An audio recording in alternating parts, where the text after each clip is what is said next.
ఎన్టీఆర్ గారు అసలు నాయకుడు, నేను ముదుర్నా కొడుకుని, మిగతా వాళ్ళు రకరకాల వేరే రకాల నాయకులు, వెన్నుపోటు నాయకులతో సహా అంటున్నారు వర్మ. ప్రముఖ దర్శకుడు రామ్ గోపాల్ వర్మ తెరకెక్కిస్తున్న వివాదాస్పద చిత్రం లక్ష్మీ ఎన్టీఆర్. ఇప్పటికే ఫస్ట్ లుక్ 2 పాటలు రిలీజ్ చేసిన ఆర్జీవీ సినిమాపై అంచనాలు పెంచుకుంటూ పోతున్నాడు. అంతేకాదు అంచనాలు రెట్టింపయ్యేలా ట్విట్టర్ లో రోజుకో ఫోటో పోస్టు చేస్తూ సంచలనం రేపుతున్నాడు. ఈ నేపథ్యంలో ఈ సినిమా ఆపాలని తెలుగుదేశంకు చెందిన ఎమ్మెల్యే గురు వర్మపై కోర్టు మెట్లెక్కిన సంగతి తెలిసిందే. కోర్టు నుంచి నోటీసులు వచ్చిన తర్వాత వర్మ ఏం చేశాడన్న సంగతి పక్కన పెడితే ఈ సినిమాను ఖచ్చితంగా అడ్డుకుని తీరుతామని ఆర్జీవీకి వార్నింగ్ ఇచ్చినట్లుగా తెలుస్తోంది. ఈ నేపథ్యంలో ఆర్జీవీ ట్విట్టర్ వేదికగా మరోసారి రెచ్చిపోయారు. మరో ట్వీట్ లో లక్ష్మీ ఎన్టీఆర్ మూవీ రిలీజ్ కు ఎవరైనా అడ్డొస్తే కబడ్దార్ అంటూ ఆర్జీవీ స్ట్రాంగ్ వార్నింగ్ ఇచ్చాడు. చేతిలో కత్తి పట్టుకొని ఉన్నట్లున్న ఓ మార్ఫింగ్ ఫోటోని ఆయన పోస్ట్ చేశాడు. ఇక ట్విట్టర్ లో కామెంట్స్ అయితే ఓ రేంజ్ లో ఉన్నాయి.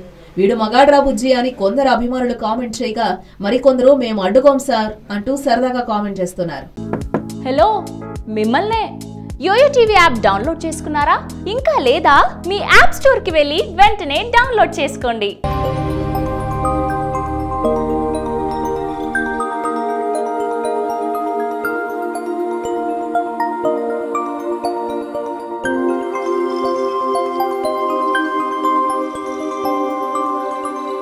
ఈ వీడియో గనుక మీకు నచ్చినట్లయితే లైక్ చేయండి, షేర్ చేయండి అండ్ సబ్స్క్రైబ్ చేయండి.